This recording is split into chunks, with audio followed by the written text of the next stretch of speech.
Friends, आज हम पढ़ रहे हैं क्लास 8 साइंस का चैप्टर 15 सम नेचुरल फिनोमिना। तो अगर आपने चैनल को सब्सक्राइब नहीं किया है तो ज़रूर कर दीजिएगा अगर आपको हमारी वीडियोस पसंद आती हैं तो चलिए शुरू करते हैं।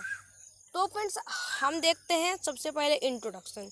तो फ्रेंड्स, मैंने भी सुनी है, आपने भी लाइटिंग के बारे में सुना ही होगा। आपने तो इनफैक्ट उसको देखा भी होगा। तो आपने कभी सोचा है कि ये क्यों होती है और वो इतनी डेंजरस क्यों है? तो इस चैप्टर में हम लाइटनिंग और अर्थक्वेक और उनकी कैरेक्टरिस्टिक्स के बारे में जानने वाले हैं। तो फ्रेंड्स, एक पॉइंट मैं आपको बता दूं कि लाइटनिंग जो है वो स्टैटिक चार्जेस या फिर इलेक्ट्रिक चार्जेस के कारण होती है। इसीलिए इससे पहले कि हम लाइटनिंग को समझे, हमें इलेक्ट्रिक चार्जेस को समझना पड़ेगा। तो friends, electric charges at rest यानी उनमें कोई मोशन नहीं हो रहा है, उनको हम स्टैटिक इलेक्ट्रिसिटी कहते हैं। स्टैटिक चार्जेस के फ्रेंड्स दो टाइप्स होते हैं, पॉजिटिव और नेगेटिव। और फ्रेंड्स, जो स्टैटिक चार्जेस है वो एक दूसरे को के ऊपर एक फोर्स लगाते हैं, वो अट्रैक्टिव और रिपल्सिव भी होता है। और दो इंटरेक्टिंग बॉडीज, दो चार्जेस के बीच में दो बॉडीज के बीच में स्टैटिक चार्जेस प्रोड्यूस होते हैं फ्रिक्शन के कारण, जो हम एक वीडियो में डिटेल में डिस्कस कर चुके हैं। ये जो फोर्स है फ्रेंड्स वो अट्रैक्टिव भी हो सकता है, जैसे माइनस और प्लस जो हैं वो एक साथ आते हैं, और रिपल्सिव भी हो सकता है, जैसे प्लस और प्लस दूर जाते हैं। तो फ्रेंड्स, इस पॉइंट को प्रूव करने के लिए हम 2-3 एक्सपेरिमेंट्स करेंगे। तो फ्रेंड्स, हमने कुछ बेसिक कैरेक्टरिस्टिक ऑफ चार्जेस जानने वाले।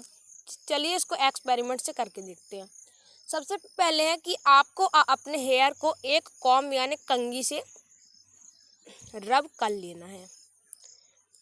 तो फ्रेंड्स, फिर उसके बाद आपको उसके पास स्मॉल पीसेस ऑफ पेपर रख देना है। आप क्या देखेंगे कि जो पीसेस जो हैं वो कॉम्ब की तरफ अट्रैक्ट होते हैं। तो फ्रेंड्स, इसका एनालिसिस ऐसा होगा कि सबसे पहले वो दोनों क्या थे, न्यूट्रल थे। जब आपने कॉम्ब को अपने हेयर में किया तो फिर जो हेयर के इलेक्ट्रॉन थे वो कॉम्ब में चले गए, तो वो नेगेटिवली चार्ज हो गया। और जब कॉम्ब पीस ऑफ पेपर के कांटेक्ट में आया तो जो इलेक्ट्रिक फील्ड थी उसने पेपर को इन्फ्लुएंस किया और नेगेटिव चार्जेस ने पॉजिटिव चार्जेस के ऊपर एक फोर्स डाला, इसलिए अट्रैक्शन हुआ। तो फ्रेंड्स, इससे हमें पता चलता है कि जो पॉजिटिव और नेगेटिव चार्जेस अट्रैक्ट करते हैं। अब हम देखते हैं conclusion. Unlike charges attract each other. अब हम देखते हैं friends experiment 2 glass rod and straw. तो फ्रेंड्स, इस एक्सपेरिमेंट में आपको एक ग्लास रॉड के साथ एक सिल्क क्लॉथ को रब कर देना है, फिर उसको प्लास्टिक स्ट्रॉ के पास रखना है। तो आप क्या पाएंगे कि ग्लास रॉड के पास जो स्ट्रॉ है वो अट्रैक्ट होती है। तो फ्रेंड्स, आप इसका एनालिसिस हम ऐसे करेंगे। सबसे पहले वो न्यूट्रल थे। जब आपने ग्लास रॉड को सिल्क क्लॉथ से किया तो जो सिल्क के जो पॉजिटिव चार्ज था वो ग्लास रॉड की तरफ आ गया, तो अब वो पॉजिटिवली चार्ज हो गया। Piece of straw piece of straw के पास जब लाया गया तो जो इलेक्ट्रिक फील्ड थी उसने स्ट्रॉ को इन्फ्लुएंस किया, तो नेगेटिव और पॉजिटिव चार्जेस एक दूसरे के पास आए, यानी उन्हें अट्रैक्ट किया। अब यहाँ से भी हमारा वही कंक्लूजन बनेगा, जो अनलाइक चार्जेस है वो अट्रैक्ट करते हैं। अब हम देखते हैं friends experiment 3 2 glass rods. Rub 2 glass rod with a piece of cloth. इसमें हमको 2 ग्लास रॉड को पीस ऑफ सिल्क क्लॉथ से रब करना है। तो वो क्या करेंगे, एक दूसरे को रिपल करेंगे। इसकी एनालिसिस ऐसी होगी फ्रेंड्स। सबसे पहले जो ग्लास रॉड से वो न्यूट्रल थे।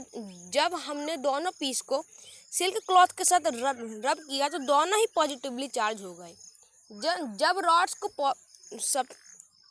रॉड्स को पास लाया गया तो वो उन्होंने रिपल किया, वो दूर गया, यानी पॉजिटिव चार्जेस दूर जाते हैं, नेगेटिव और नेगेटिव भी जाते हैं। अब हम देखते हैं फिर इलेक्ट्रोस्कोप। तो फिर ये एक इंस्ट्रूमेंट होता है इलेक्ट्रिक चार्जेस को करने के लिए, इलेक्ट्रिक चार्जेस को डिटेक्ट करने के लिए। इसको आप भी बना सकते हैं एज ए एक्टिविटी। तो आपको सबसे पहले एक ग्लास कंटेनर लेना है, उसके अंदर एक अच्छा मेटल वायर डाल देना है और वायर के एंड पे जो कि जार के अंदर है उसमें दो मेटल प्लेट्स लगा देनी है और जो वायर का दूसरा एंड है उसको चार्ज बॉडी और या पॉजिटिव चार्ज के कांटेक्ट में ला देना है। अब हम देखते हैं इलेक्ट्रोस्कोप काम कैसे करता है। तो friends open end of the wire, open end of the wire से एक पॉजिटिवली चार्ज ऑब्जेक्ट लाया गया है। तो जो चार्जेस जो हैं फ्रेंड्स वो वायर के थ्रू प्लेट्स तक पहुंच जाते हैं और जो प्लेट जो हैं वो दोनों प्लेट चार्ज हो जाती है, तो वो एक दूसरे से मूव अवे करती हैं। तो इससे हमें पता चल जाता है कि चार्ज है। आप फ्रेंड्स दो प्रोसेस है, ग्राउंडिंग और डिस्चार्जिंग। तो फ्रेंड्स अगर चार्ज बॉडी को इलेक्ट्रोस्कोप के पास हम लाएंगे और हम मेटल प्लेट्स को साइमल्टेनियसली टच करेंगे तो जो चार्ज है वो आपकी बॉडी के थ्रू ग्राउंड में पहुंच जाएगा, क्योंकि आपकी बॉडी भी एक गुड कंडक्टर है। इसको हम ग्राउंडिंग कहते हैं फ्रेंड्स।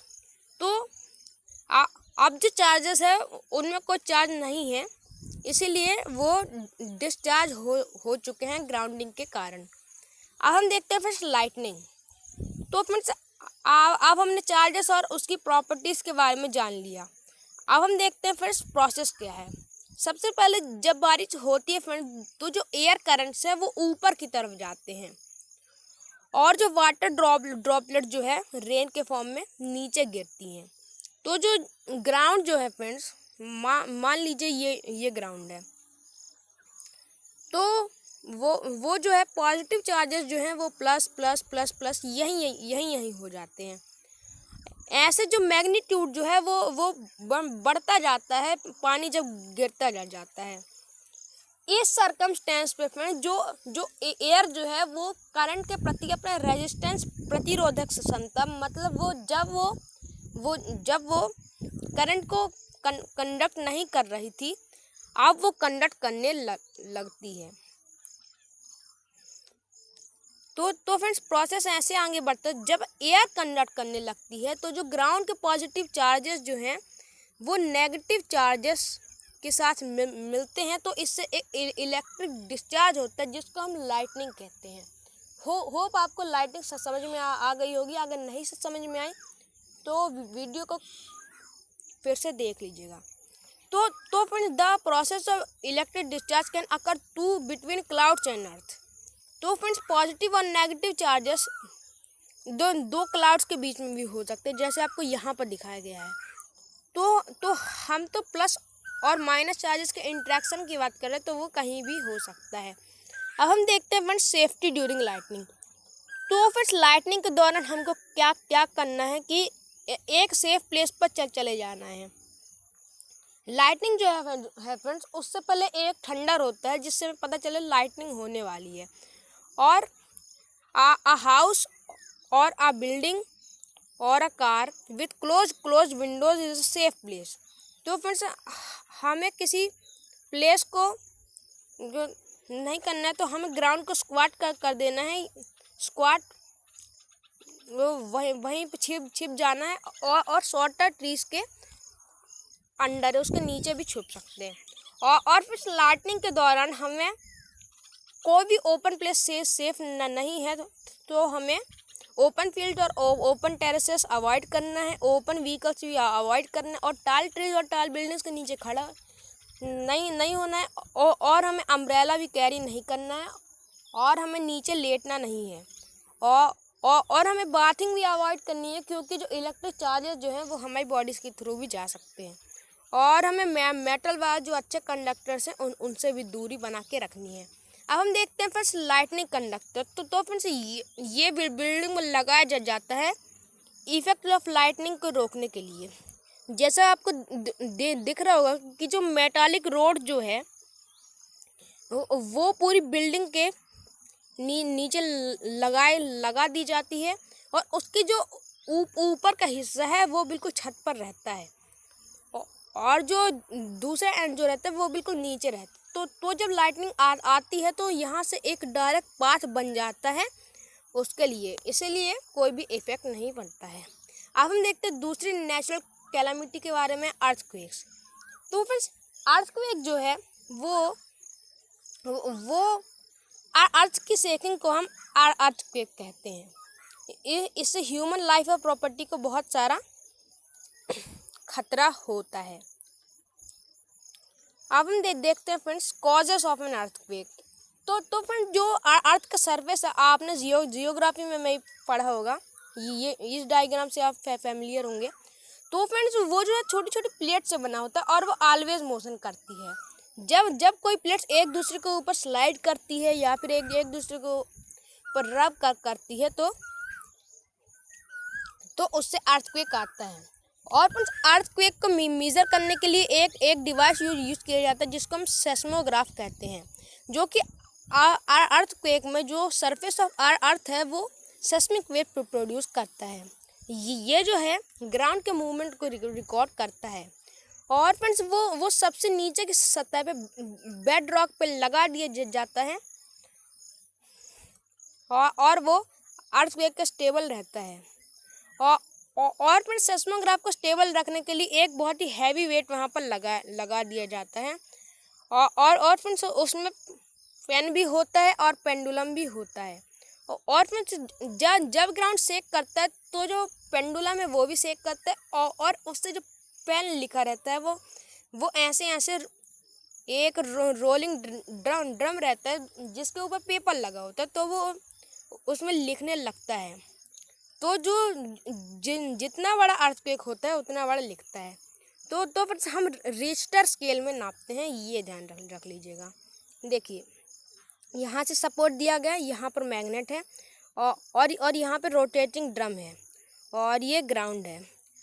तो जो फैन है वो ऐसे लिख देता है तो हमें पता चल जाता है कितना बड़ा अर्थक्वेक है। अब हम देखते हैं डिस्ट्रक्टिव अर्थक्वेक। तो फ्रेंड जो डिस्ट्रक्टिव अर्थक्वेक जो है उनका मैग्नीट्यूड होता है 7 to 7.5 और जो 5 to 7 होता है वो मॉडरेट होते हैं और बिलो 5 जो है वो स्मॉल और आसानी से उनके निपटारा पाया जा सकता है। अब हम देखते हैं फ्रेंड्स प्रोटेक्शन अगेंस्ट अर्थक्वेक्स।